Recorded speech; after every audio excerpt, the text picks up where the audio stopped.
Welcome to Real Estate Coaching Radio, starring award-winning real estate coaches and #1 international best-selling authors, Tim and Julie Harris. This is the #1 daily radio show for realtors looking for a no BS, authentic, real-time coaching experience. What's really working in today's market, how to generate more leads, make more money, and have more time for what you love in your life. And now your hosts, Tim and Julie Harris. Welcome back to Real Estate Coaching and Training Radio, and we are, of course, your hosts, Tim and Julie Harris. We've got a fun podcast for you today. Is the media lying about the housing market crash? Or maybe, is there a housing crash at all? So we're going to be going through 12 or 13 points today, and you guys know Julie and I will probably be more like 15 points.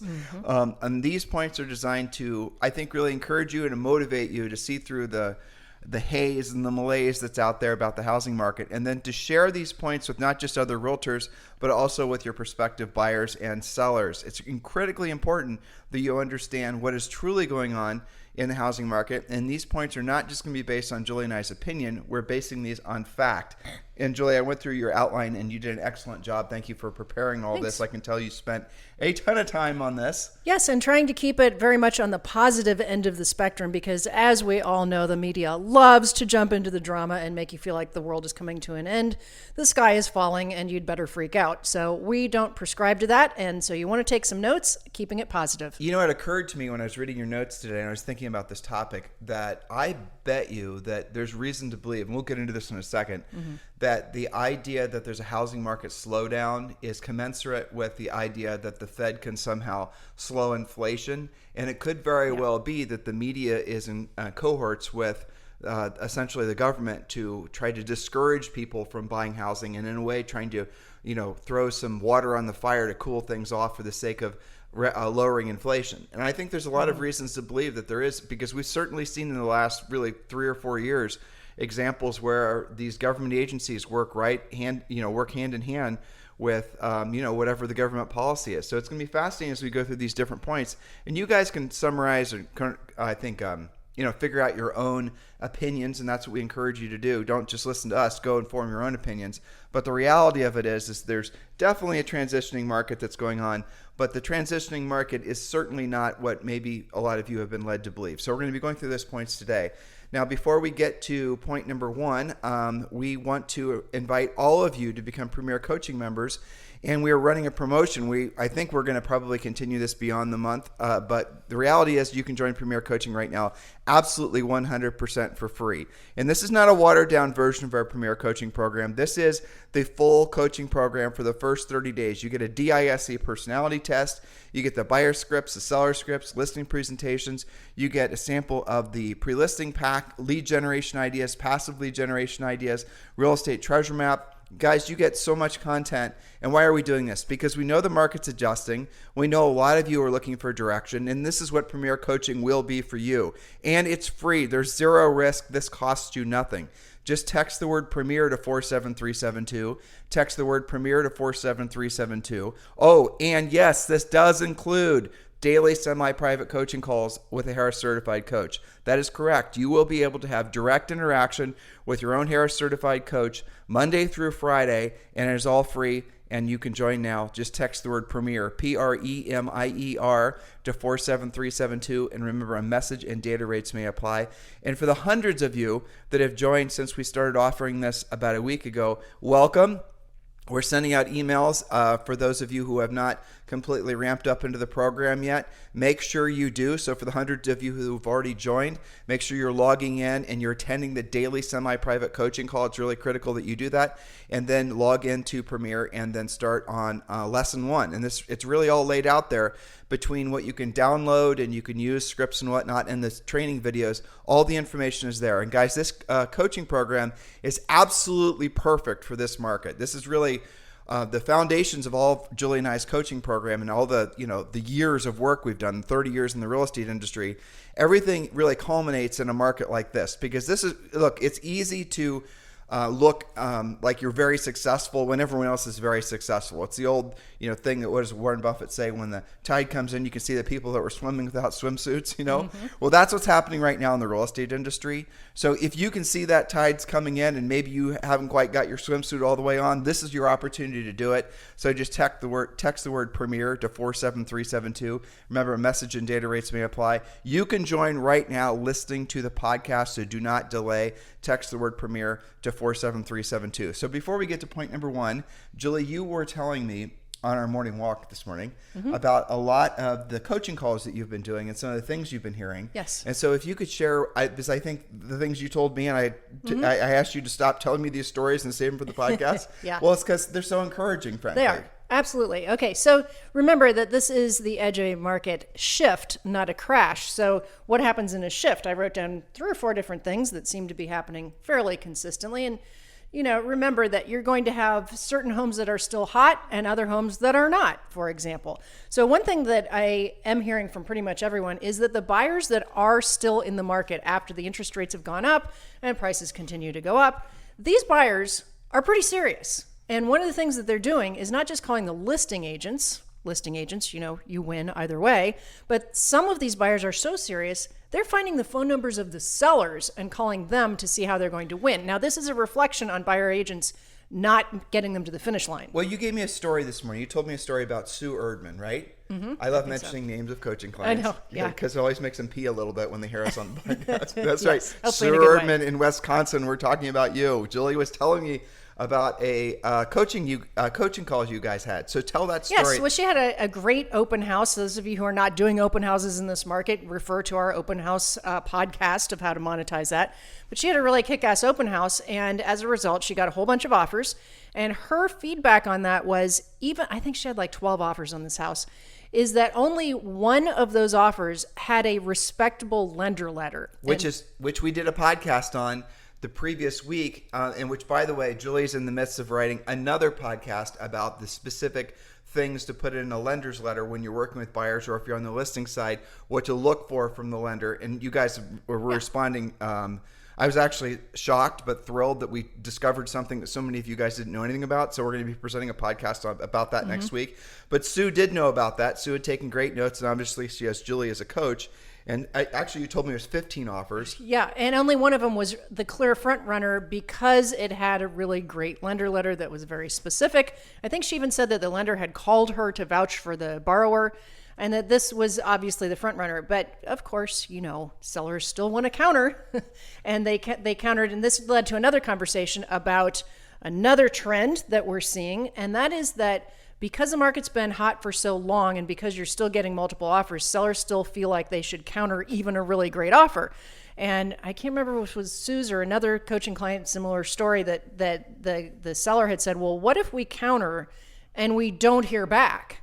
Well, that means you got your counter. They're not interested. They're going to either go see something else. They're going to wait for the next thing to come. And so a little micro trend is sellers are countering and the buyers are saying, maybe not so much. We're going to keep ourselves in the market. Well, so what we're transitioning into, it's what you and I have been talking about endlessly, really, is the fact we're entering into a skills-based market.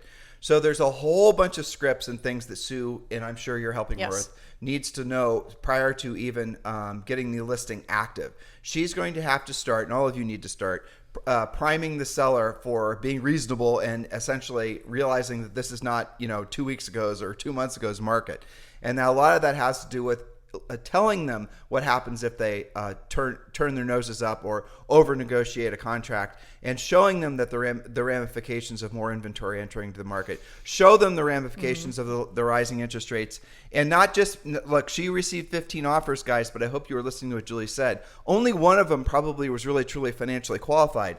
And didn't you say this? Yeah, you did say this. All the other offers were basically just making boilerplate lender letters. That, right. And related to this, I just got off a coaching call where another very professional agent, Tammy Irby in Virginia. You're going go back. Said, okay, so go back. So you said that the reason that there were 2 offers of the 15. These finer points are important. Yeah. And one was an absolutely experienced buyer's agent who wrote the offer, reflecting and included a lender's letter. She probably was one of our coaching students. Probably. But all the others were using BS lender's letters where it had subject to, verification of. In other words, Not really detailed, just, yeah, they're pre-approved. They should be good to go. so the moral of the story was those other buyers' agents probably didn't even realize that their buyers didn't even really qualify to get a mortgage. So maybe they pre-qualified them 60 or 90 days ago, or maybe even 30 days ago. Now rates have gone up, and we've been talking a lot about lender overlays. All these things are changing the rules. Yeah. So many of you guys are working with buyers thinking that they're going to be your, paychecks in the next 60 to 90 days, but they're most likely not because they no longer qualify. Now, Sue was smart enough to look for the one that actually been pre-qualified, but all the other agents, and you told me that one of the other agents, a guy named Alex, right? He called her state broker to complain. Oh my gosh, is she okay? She's not calling me back. So Sue called her broker back and said, yes, I'm absolutely okay. I'm busy accepting the offers that actually won. I didn't call him back because he's not even in the running. Because the lender letter was non-existent. So this goes back to the fact that a lot of you who are working with buyers and you've been able to essentially get most of your buyers pre-qualified, and you haven't had to really put them through a gauntlet with the lender. Now, and maybe they just did an online pre-qualification. You've got to assume that all of those pre-qualifications, all of those lender stuff, it's all needs to be thrown in the garbage. You need to start out at, essentially ground zero with those buyers. Now, it's outdated, and Sue knew that. And here's the point that Julie also just made. I'm really hoping I'm drilling down on all this and you guys are getting it. The fact is that if those buyers, if you've got a list of buyers that you are convinced they're going to, result in paychecks in the next 60 to 90 days, you need to take all those buyers back to a lender. And again, use the notes that Julie's going to share with you guys next week, and make sure that lender knows what the hell they're doing too, because not a lot of them do. If the buyer's not willing to actually get pre-qualified at the highest level, that's not a real buyer. That's a looker. You need to move on. Do not be surprised if you find all of your self-proclaimed AAA motivated buyers are all going to close this year. Do not be surprised if none of them actually are real when you're actually asking them to, you're putting their feet to the fire, or frankly, they just don't even qualify anymore. We are hearing, and we've been reading, and Julie's been researching, all the different lenders are putting on very thick overlays on top of Fannie Mae standards. So even if someone qualifies for a loan based on Fannie Mae standards, there is not a major lender on the face of the planet, well, in the United States anyway, who's not putting additional overlays. Like maybe the minimum credit score to get a mortgage is, 730, but the lender's going to make it 750 or 760. Maybe the minimum credit score or minimum down payment to get that mortgage is 5%, but the lender's going to require 10. Those are overlays, and it gets a lot more onerous than that. Time on the job, past credit history that goes into just, nuanced little things. Bottom line, guys, is this market's changing, and where it's changing that you can't see is what the lenders are going to start doing. And these are the reasons that you need to frankly sign up for coaching and learn really what it's going to take to transition into this new market. You can do it. You just got to learn the new rules. It's not that difficult. Yeah, well, so from the listing agent's standpoint, listing agents are getting more particular about what they are researching and making sure that your buyers are good for it. The smart listing agents that know that maybe that pre-approval letter from 60 days ago based on 4.5%, maybe that's not legit anymore. If they've got something better, they're just going to accept it. They're not going to coach you into taking care of your buyer. So if you're on the buyer side, you have to be picky about what do you actually know in today's world about your actual buyer. Now, I talked about Tammy for a second. Even worse than sending over a boilerplate lender letter or no lender letter at all is some of these agents that think it's okay to just shoot a verbal offer up the flagpole and see what happens. A verbal offer is not a real offer. Stop doing that. That's pretty simple coaching on that. Let's see. Buyers calling sellers direct to see what it'll take, writing letters, etc. So the existing buyers in today's market are more serious by and large.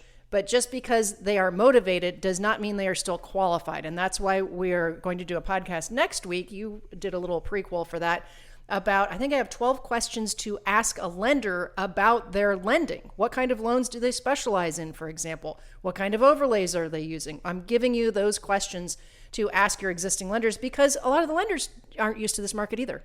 And so there's two mental, mindset approaches to what we're telling you.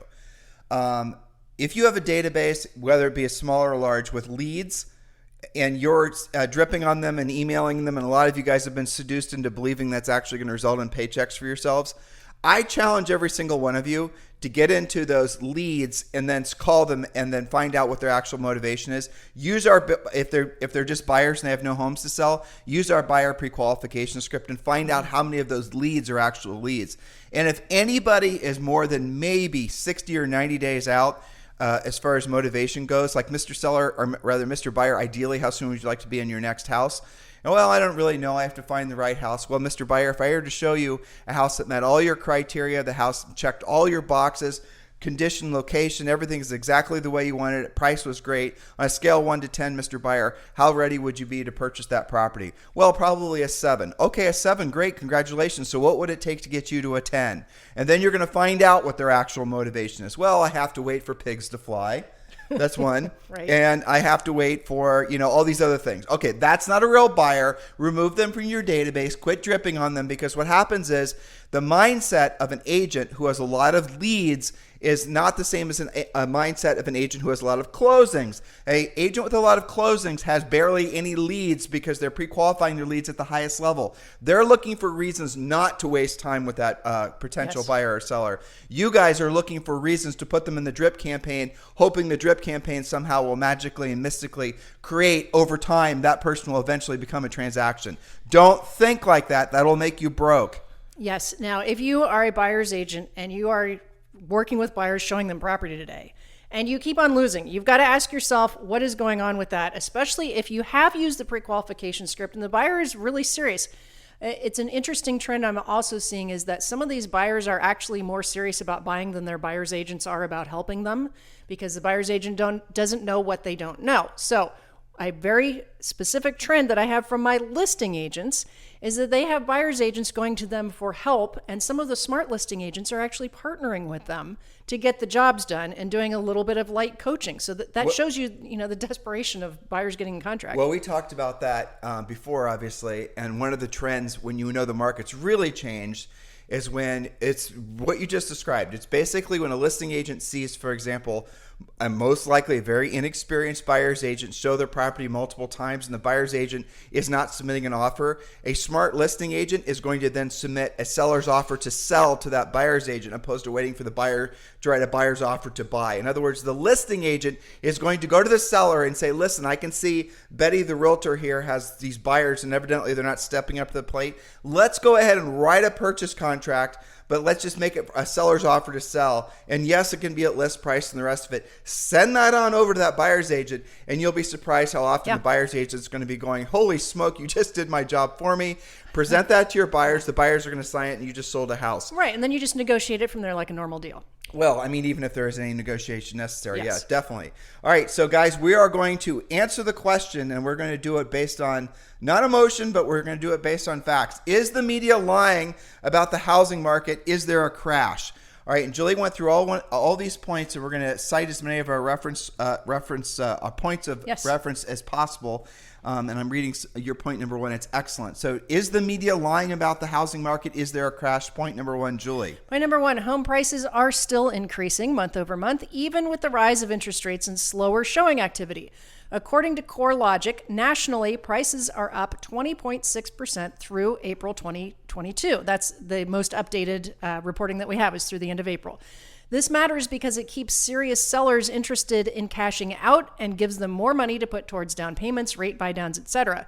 It's also important because it helps continue equity growth, which prevents distressed sales. So do you see how these things are interrelated? And there was another report that came out. I'm going to guess you mentioned it. So if you do, just kick me. It was I think it was also CoreLogic that said March annual appreciation March to March was over 20%. Yes, that's correct. Yeah, so home values went up over 20%. Again, this is all pointing out to the fact that people have a ton of equity in their properties. Right. Now, that's the national average. Let's take some examples. Tampa went up by 34.8%, Phoenix 32.4%, and Miami by 32%. So that 20% is just the national average. There's lots of markets that are up more than that. And even the smallest gaining markets were up an average of 12.5%, which would be Minneapolis, Washington, D.C., and Chicago.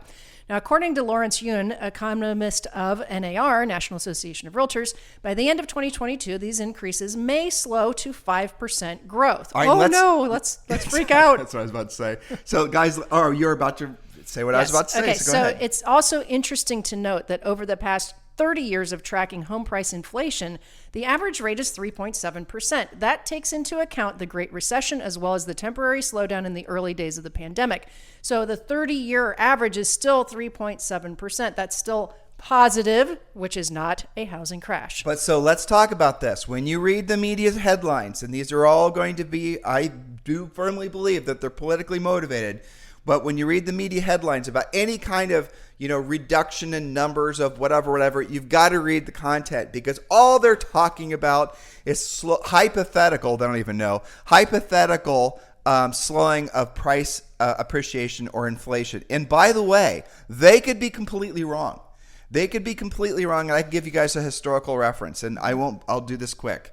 Before Paul Volcker became ran the Fed when Ronald Reagan was elected, there was the Fed chairman that was in charge, obviously, of setting interest rates and inflation, all the rest of it, was not raising rates high enough to actually slow inflation. So what they would do is they would raise rates, and then they would basically see the economy was going into recession. Sound familiar, listeners?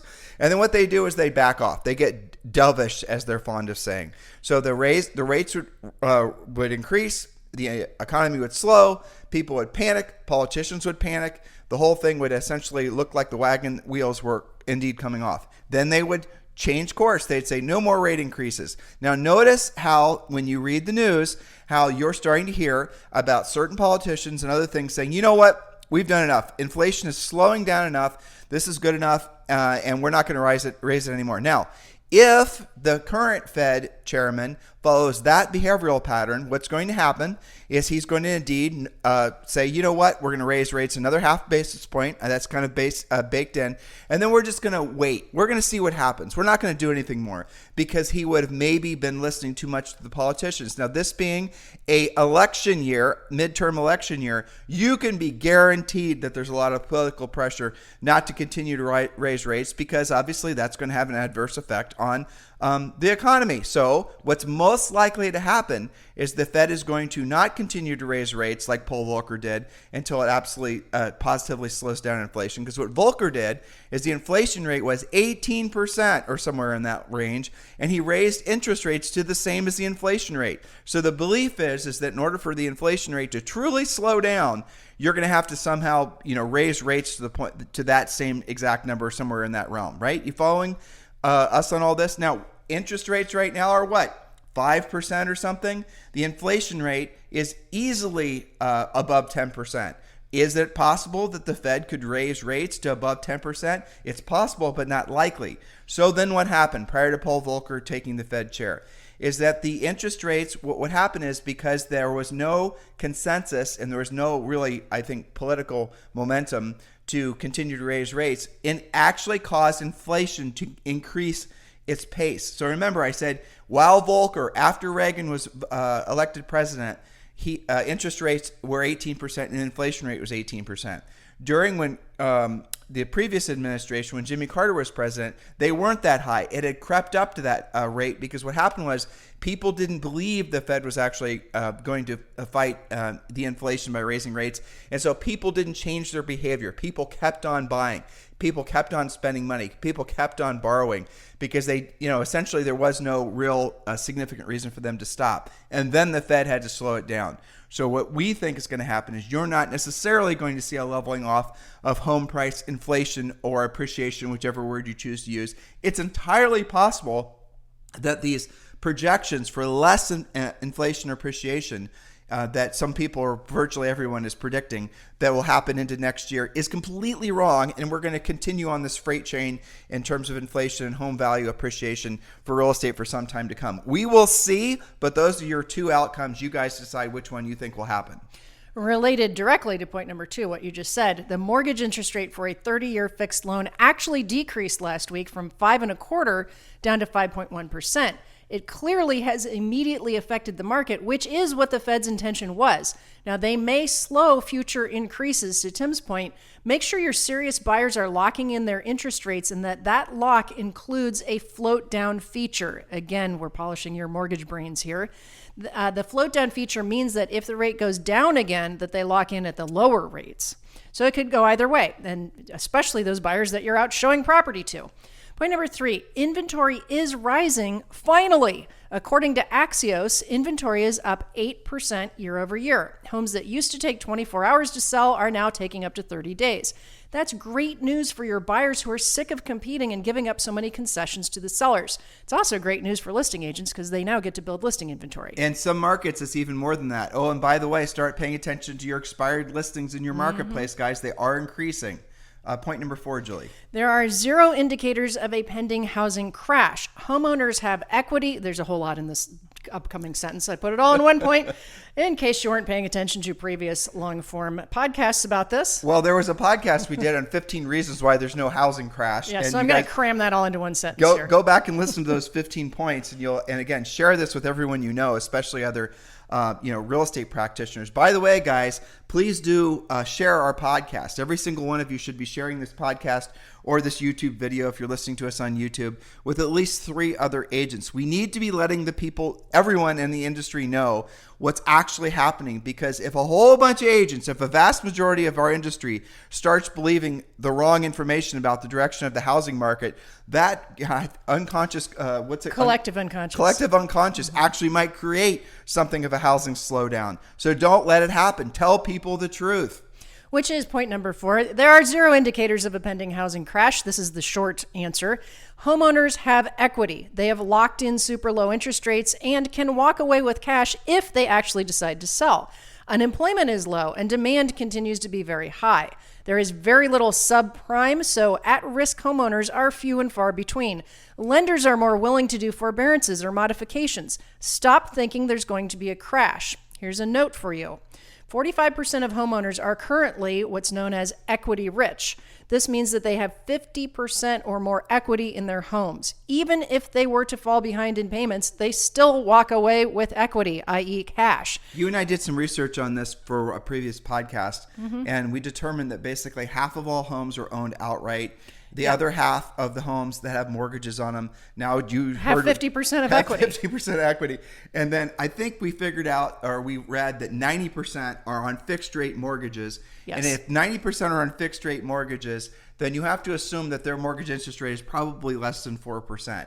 So there are a lot of people that are not just in a massively good position equity-wise, but also in a massively good position payment-wise. And here's the interesting aspect of all this. And remember all these facts when people start telling you the market's going to crash. A human always needs a place to live. Setting aside homeless folks, people always need a place to live. And the only reason, one of the main reasons why people abandoned their homes back in the housing crash is because the real estate, essentially the adjusting rate mortgages were adjusting to a payment that they could no longer afford or rationalize. Maybe a house down the street that was essentially a model match to theirs was for sale as a short sale or maybe even a foreclosure that was less than what they owed on the mortgage. They would do things like buy and bail. They would do all kinds of different things. None of that's going to happen now because the reality of it is they have tons of equity and they're in a situation where their payment is lower than what an equivalent rent would cost. And it's not adjusting. Yes. That's a major point. And remember back then too, the people that they was adjusting on were not qualified to refinance. You couldn't just refinance out of it, and especially if you didn't qualify and didn't have any equity to do an 80% refi out. So when people start saying, "Oh, the adjustable rate mortgages," you got to remember what we just said. Less than 10% are adjustable rate.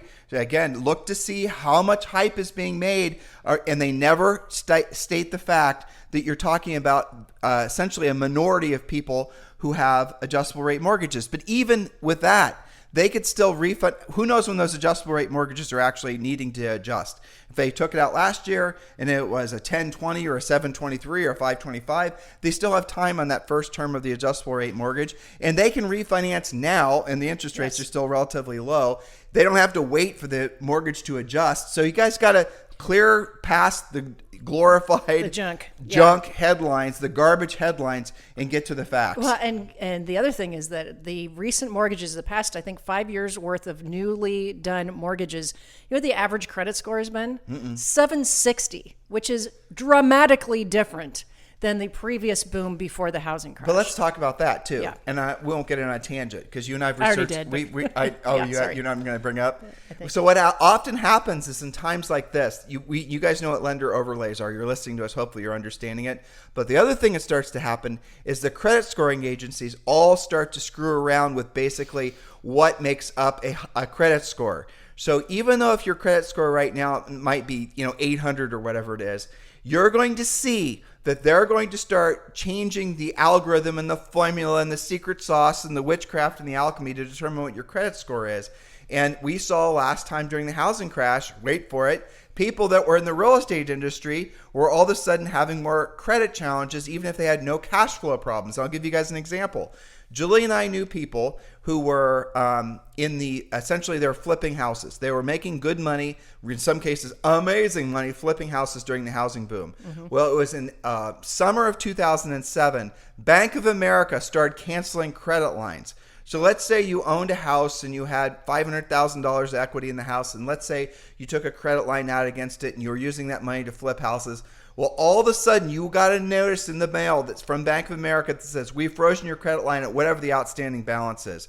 And why? Because you were in the real estate industry. And we saw that happening with agents, actually with real estate practitioners, with their actual credit lines on their actual credit cards were getting reduced to whatever the outstanding balance was. These are all the things that nobody tells you about that happen when there's a noticeable shift in the market. We haven't seen any of those things happening. No, and that's just the tip of the iceberg. We have story after story after story. Do. Sometimes from coaching clients, that's true. Do you remember when banks stopped easily approving people that were in mortgages or real estate or anything related to housing? Yeah. Everybody had a lot harder time buying anything just because of what your profession was. That was pretty nasty. So, yeah, it was. Yes, but we will digress. Okay, point number 5. Buyers are gaining some control back. While it's still unquestionably a seller's market, fewer showings mean sellers are more appreciative of their offer or offers that they do get after a couple of weeks on the market.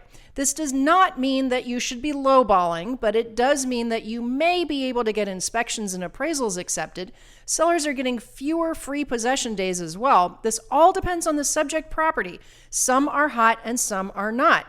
The challenge you have with what Julie just read to you, 100% factual, but the problem is you have an inexperienced listing agent who's never actually dealt with the seller's emotions and setting expectations and all the rest of it because they've never sold in a transitioning market before. And that is probably 99% of the agents out there have never sold in a transitioning market, let alone a buyer's market. So they did not properly prep their seller for essentially the change of the market and the buyer's expectations. So the seller is going to need, at this point, you guys I'm hoping you're realizing the importance of being educated and trained and knowing what to say and how to say it. Knowledge equals confidence, ignorance equals fear. Please do not wait for some deal to blow up in your face and you to lose a paycheck and your ability to help somebody because you essentially thought you just figured out along the way. That's what coaching is training for. That's what we do. This is what Julie and I do.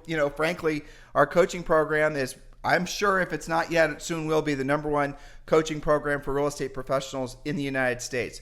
This market requires that every single one of you re-educate yourselves on what it's going to take to actually be successful. The expectations of buyers are going to change. The expectations of the sellers are going to change. The expectations that you're going to have for yourself and what you're going to get out of your existing efforts, they're going to change as well. What you did in the past market will largely not work to make you successful in this new market. I know that sounds dramatic, but it's true. Don't wait to discover it's true. We've made it easy for you guys to join Premier Coaching 100% for free. First 30 days, it includes a daily semi-private coaching call every weekday.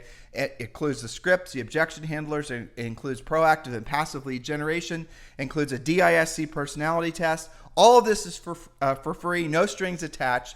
Just text the word Premier to 47372. Text the word Premier to 47372. Remember, message and data rates may apply. Do that now. You can do it while you're listening to the podcast. What the heck are you waiting for? Text the word Premier to 47372. Point number 6, new construction starts to continue to rise. The builders are building 15% more new homes this year than last year, and lumber prices are actually coming down. The overall cost inflation for new construction materials is down versus this time in 2021. Make sure that you know your builders, your local builders. Some are even having inventory homes come available, and many are paying normal buyer side commissions again. This is one of the most popular posts on Realtor social media. So many agents posted, you are not going to believe what these builders are saying now. And keep in mind, 60 or 90 days ago, some builders were saying, you know what, we're going to pay you 1% regardless of purchase price, or we're not paying realtor commissions anymore, or we have waiting lists, don't bother to show up. Now they're saying, here's a list of our inventory homes, and here's a bonus on these 3 homes if you get them in contract by July 31st. So where those inventory homes come from? I'll tell you where they came from. They came from buyers that no longer qualify for the cost of the house that the builder had them in contract on. A lot of the inventory homes are from failed purchase contracts because the buyers no longer qualify. Okay, what else are we discovering about builders? Builders actually are increasing production. Now maybe they're going to decrease production if they don't remain optimistic, but there's such a demand for new homes, new construction across the country. If you are a builder and you own your own land, or you've got land secured in great locations, and you have ability to get long-term financing, you're in a fantastic dominant position. During the last housing cycle, what we saw, the big builders started to buy out the small builders, not necessarily their brands, but they would buy out the land that they own, and then they just stockpile that land. And that cycle is going to start again, of course. So, and here's an interesting fact for you guys. Most builders can't turn a lick of profit unless the house is at least $200,000. Mm-hmm. If you're one of the more expensive coastal markets, it's even obviously more expensive than that. So don't be surprised if you're going to start seeing even in, say, for example, we already know it's true. Even in the Midwest, most new construction is $350,000 to $400,000. That's true. Because remember, $200,000 is not a fancy house. That's basically, sticks and bones house. Something that buyers have an expectation of. It's going to be at least $400,000. So this is what's coming to. There'll be more of this coming to the market, and we're also reading. And Julie and I find this really fascinating. All the different alternative forms of housing that are coming available. You just read my mind. Yeah, I know I did. Yeah, and that's not something that's really obvious. You really have to look for that in different markets. And these are things like builders that are doing more density for less purchase price, like townhomes, quads, doubles, detached condos. There's lots of different types of housing that you can find for people in that price range, but it's probably not going to be in your MLS, so you've got to do your own research on that. Well, look at there's a company called Boxed, and I think they're out of Texas. Those are cool. Yeah, mm-hmm. They're out of Texas. And essentially, it's a manufactured home in the traditional sense. Mm-hmm. But you guys should check it out. It's Boxed is spelled some weird way, but just Google it and you'll see these houses, just like a manufactured home, arrive on the back of a truck. But what's really amazing is these houses fold out. It's like an origami house. And you can actually, create a decent little house that's very well insulated, very well made. You strap it to a concrete foundation, and you're off to the races. These are the types of trends that I think those are going to continue, and they're going to pick up momentum. But what might happen is people are going, just like a mobile home. I'll say it as it is, but people might very well start leasing land opposed to owning land for long-term leases and drop their box-style house on that particular property. Problem with that is you never want to build a mansion on land you don't own. That's a business, I think, quality that all of you need to adjust to. But, and unfortunately, you're going to have a lot of people that do that with housing, and they don't actually build equity. Julie and I, and again, I think we talked about this in one of our previous podcasts, the average net worth of somebody that owns a home versus basically has never purchased a home isn't it 75 times greater? Yes.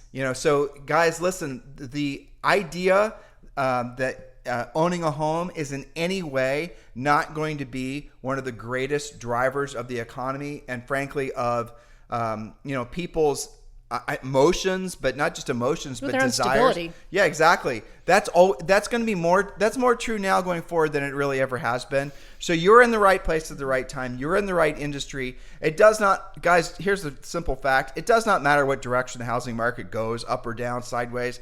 You will still always have people to help, as long as you have the skill sets to know how to get the deals together. It's not just going to be like it was before, wherein a buyer can fog a mirror, Bob the builder, or you take Larry the lender said they're good to go, and you throw them in the back of your car, you show them a house, they're able to buy it. Those days are over. Stop thinking like that. That's going to result in you burning yourselves out and getting out of the business. So when you're contemplating, why does it feel like it's harder? Why am I having to work harder? It's because what you're doing is what you did yesterday, and what you did yesterday worked yesterday, but it doesn't work today. So now what you have to do is you have to adjust to this new market, and that's why really hundreds of you, and I suspect thousands of you will become Premier Coaching members. Next point, Julie. Next point number 7, again, keeping it positive. Second home markets are being affected by the slower buying traffic. Look for opportunities for yourself as well as your buyers and investors. This is an especially good opportunity for those who are still fleeing cities due to the new work from home job environment. So we are seeing, usually, you see the luxury, condos, and second home market first affected by slowing buyer activity. But that spells opportunity for you and your buyers. Point number 8, 15%. This is going to be shocking to some of these guys. 15% of active listings saw, wait for it, price reductions last month. Yes, I said it, price reductions. If a seller's on the market long enough to reduce their price, they'll probably be more appreciative of offers from your buyers.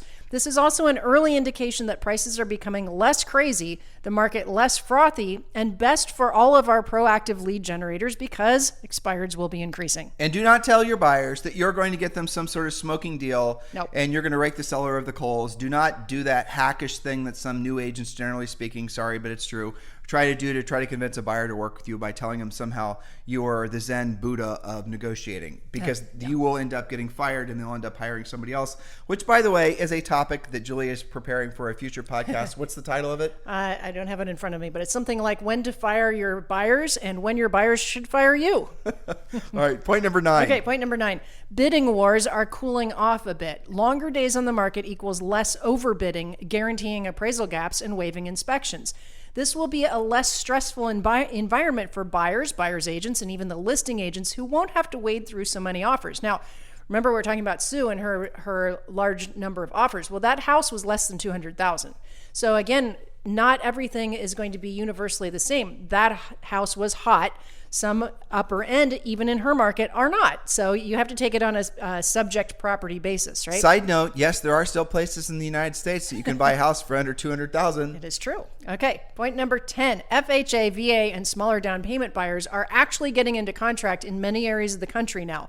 This is due to the almost immediate bowing out of many cash investors who are already waiting for prices to stabilize. I read that in several different places, that FHA, VA, and smaller down payment buyers are now doing better because all those cash investors are starting to go away. Well, what our institutional buyer friends, the people that are, let's call them what they are, hedge funds basically, what all of them to a person have told us is exactly what Julie just read to you. It's where we got some of our information, is that they're taking themselves out of the market until the end of the year, if not the beginning of the year, because they don't want to be competing with all the retail agents or retail buyers anymore. So they're going to wait for prices to stabilize. But what they're really waiting for is seller confidence to fall. That way they can start negotiating, if not on price, on conditions. So there's lots of places, and again, I know some of you have never dealt with this before, but the normal way you work a real estate deal is you obviously get the best price, but then you get the house inspected, and if there's any other Mickey Mouse that the seller didn't disclose or didn't know about,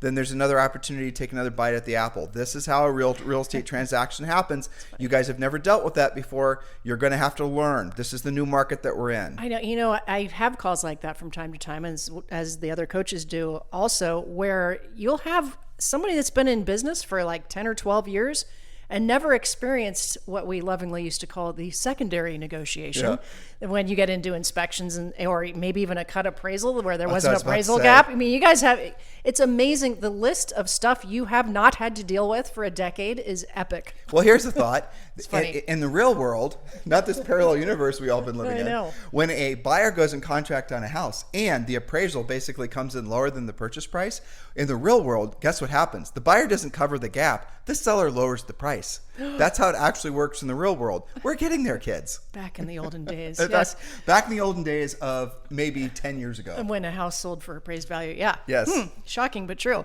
Okay, point number 11. This is probably what I am most excited about from a coaching perspective. Skilled, caring, and competent agents are poised to build up their listing inventory immediately. And I'm already seeing that. creating stronger, more profitable businesses. This point's all about you. The amount of inventory coming soon is increasing for those agents already. They know how to properly educate their sellers on what to expect without freaking them out. Or better yet, they know what to do if they know what they don't know. Like you were telling me, Yeah. Sue was, we talked a lot about Sue yesterday, right? Yeah, and Sue had not been in business during the real estate crash. Was it Sue or somebody else? I think so. Some of my They all stories mix. Yeah. Well, you were telling me that like a lot of your best agents who've been very successful consistently, one of the reasons that they're successful consistently is because they are always looking for things that they don't know. They're looking for their blind sides. They're not just, I think... they're not resting on what has worked historically. They're always updating and being very conscious and aware and present about what's actually happening in the market. They're looking for reasons why they're wrong, not why they're right. Yes. In essence. And that's how when you and I are writing our podcast, that's what we do as well. We'll write something down, and especially when you and I feel so emboldened, this is the way it is. We know for sure we need to basically think. Check ourselves. Yeah, exactly. The ability was at Einstein, and I'm not certainly aligning ourselves with a quote from Einstein, but I believe it was something along the lines of the ability to hold two competing thoughts or countervailing thoughts or arguments in your head at the same time, and be able to balance both of them so you can form your own opinion, not just based on maybe what you've been brainwashed to think. That's really the pathway to freedom, and it's also a sign of intellect.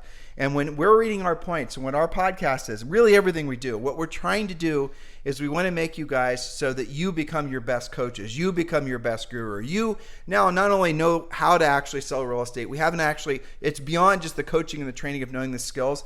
We've hopefully helped you to be independent of anyone being able to manipulate your emotions. And I started out today's podcast by saying, why the hell is it that the media wants us to believe that the housing market is crashing? I suggested was because they're in cahoots with the government, who's trying to basically, through a series of, Fed interactions and raising of the interest rates, trying to scare people into believing that the market is going to crash because they're trying to, motivate people to not continue to buy real estate, not continue to essentially, be competitive for buying homes. What's the unintended consequences of that? Well, people are going to miss out on what might very well be, I know this is amazing to say, but maybe 5%, maybe 5.5%, maybe 6% mortgage interest rates are the lowest of the rest of our lifetimes. It's entirely possible. Maybe this is the low point for housing of the rest of our lifetimes. And if you got scared to, hide out underneath your bed because you've been reading too many headlines and you've just taken yourself out of the market, it's entirely possible that you will never buy a home.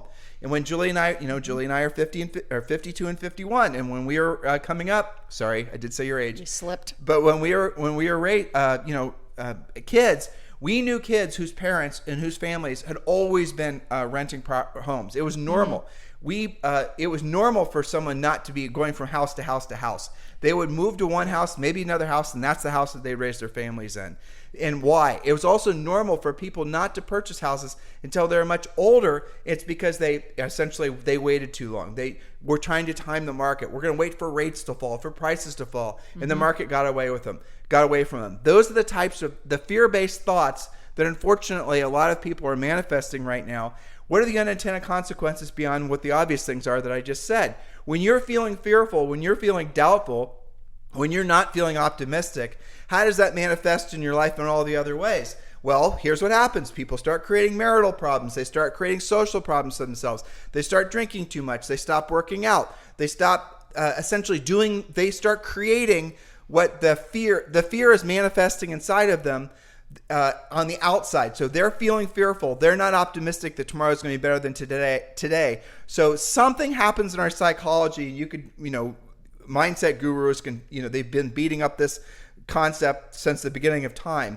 But the reality of it is your dominant thoughts do essentially control what your actions are going to be. And if your dominant thoughts are fear, if your dominant thoughts are pessimism, if your dominant thoughts are, oh my gosh, the sky's falling, the real estate market's going to blow up, what does that do to your mindset about being successful in real estate? What does that do to your mindset about being successful in life at all? Doesn't just take so much wind out of your sails? You just, like I said, want to crawl into your bed and wait for the clouds to clear? Isn't that interesting? So you have got to be doing everything in your power to avoid anything and anybody that's going to essentially kill your potential. And Julie, you and I were talking, you were on our walk this morning, you were telling me about the Weather Channel, and do you have to talk about that? It's a great way to wrap up today. Related to what I was saying is about half of our coaching calls start out with a bit of mindset coaching because you guys are all surrounded by, if you're not doing it yourself, which you shouldn't be media free, but a lot of your prospects and clients and even other agents are like, oh my gosh, everything's so stressful, and inflation and recession and this and that. And one of the agents I was talking to said that she had to say to one of her clients, you know what, if you want to check the weather and you're turning on the news to do that, you're going to end up feeling a lot worse. Even though you got the weather report, what you had to listen to on the way to hearing the weather is going to be terrible. Just get a weather app. Or you said, look at the sky. You don't have to torture yourself with all of the drama. And it's not even news. It's just some kind of demented, they would call it entertainment or something. Well, it's propaganda. That's really it's propaganda. It's propaganda. It's degraded to the point where you should not even bother. But the point was that we do recognize, and all of our coaches recognize, this is one of the reasons we do our semi-private calls daily, not just weekly or monthly, is because we do appreciate what you're going through and the stress that you have to deal with. Even if you are, one of our best coaching clients, you're media free, you're doing all the things right, you're still having to deal with other people's drama. You're surrounded by other people that are basically in some form of an adult failure spiral, most likely. And it's like everywhere you turn, somebody needs a 10-hour Dr. Phil session. And it's exhausting. And when you start having your clients that are starting to suck the energy out of you too, it's exhausting. That's the reason one of the reasons that people join a premier coaching program, because you're around a community of like-minded folks. That are not acting that way. And when you attend the daily semi-private coaching call, when you go on the Facebook group, I would say not never, but very, very rarely run into anybody that's negative, because the people that are joining our coaching program are realizing that they're not just going to survive through this real estate transition. They're going to thrive because of it. Well, one of the things I'm most proud of. It's a decision, though. Yes. In our coaching, one of the most things that I'm most proud of is that it's almost become, because our coaches do such a good job and because our coaching clients are so positive and full of energy and share with each other their victories and their challenges, it's almost become like this secret mastermind in a way. Yep. Where they're all so supportive of each other and they're looking forward and they do know that tomorrow is going to be better than today, and they don't get stuck in all the drama and that kind of talk. It just is not part of our culture, I guess. What's really incredible about a market like this, and I know you feel this as the head of the coaching for our company, is that you get to help people and they're so unbelievably grateful. Yes. Our coaching clients, and you guys are going to feel the exact same way when you're dealing with your real estate clients. They're going to be so unbelievably grateful because you helped them get a house or sell a house or solve a problem. That comes from a skill set. If you don't know how to solve their problem, you're not going to experience that emotional payoff, which, by the way, is also commensurate with the amount of money that you earn. There's a direct correlation between the money you have, the wealth that you enjoy, the financial freedom you enjoy, and the number of people you have helped in the past and have the ability to help in the future because of what you know. These are just simple, innate facts. You guys know what I'm saying is true. So look, do not be fearful of this market. Be excited about this market. Look, the unfortunate truth is there's a lot of agents, thousands of agents, that are going to wait too long to realize that the market has passed them by and the rules have changed. Don't be one of those agents. Tens of thousands of you listen to this podcast every single day. This is the number one listened to daily podcast for real estate professionals in at least the United States. And we sincerely appreciate all of your support. Oh, and by the way, this is I just reminded myself of something. So we had dozens of you submit 5-star reviews on iTunes, and our staff and faculty have chosen the 5-star reviews. And it wasn't required for you to qualify for this, but basically it was a bit of a contest, right? So 5-star review with pithy comment, and you get an autographed copy of Julie and I's best-selling book, Harris Rules.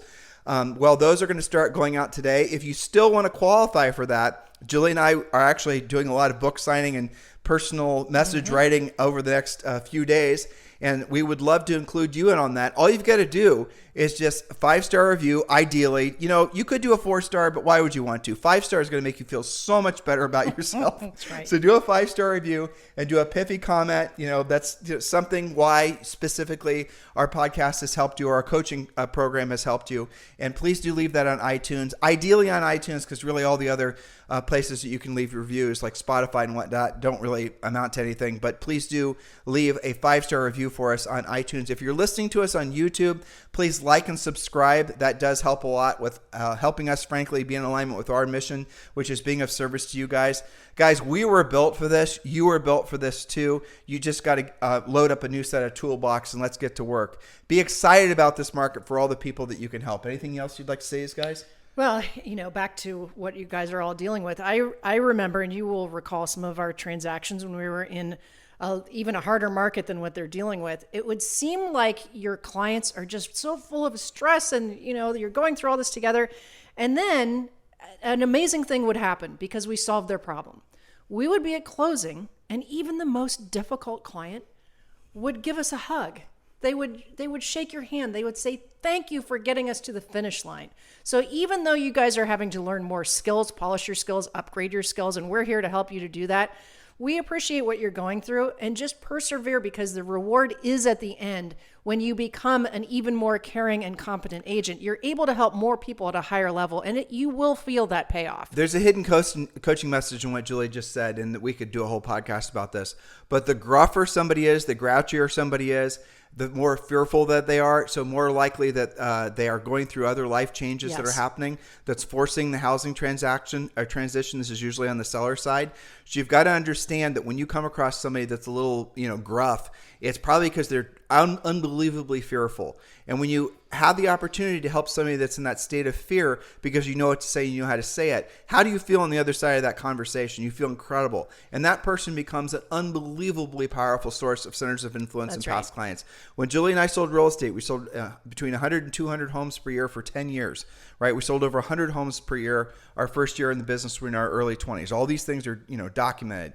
But I can tell you for sure, the best long-term clients of ours were when we initially came across them, were the biggest pains in the ass and sometimes the most abusive. The more stressful But ones. we persevered. We helped them with the transaction, and they realized, and that frankly, a lot of them were embarrassed about their bad behavior, as they should have been. This is true. Yeah, and they were such a powerful source of referrals for us for years to come. Always that was true, no exception. So, but this is all a mindset. This is the new approach to this business that you guys are going to have to, learn. And if you don't, then, you're going to needlessly suffer. You're signing yourselves up for a lot of, frankly, frustration. Get on the other side of this. This market, this industry is about helping people, being of service to other people. When you're of service to enough people, you solve enough other people's problems, guess what? Your problems actually go away as well. Mm-hmm. So remember, guys, here's your homework. Text the word Premier, Premier, to 47372. Absolutely, positively become a Premier coaching client. It costs you nothing. This is what we're doing to help you guys transition into this new market. And it does include a daily semi-private coaching call if you have not heard me say that 100 times on today's podcast. So text the word Premier to 47372. Remember, message and data rates may apply. In the meantime, you guys have a fantastic day. Your homework is to join Premier. And if you've not done so already, please give us a 5-star review on iTunes. Have a fantastic day. This podcast is a part of the C-Suite Radio Network. For more top business podcasts, visit c-suiteradio.com.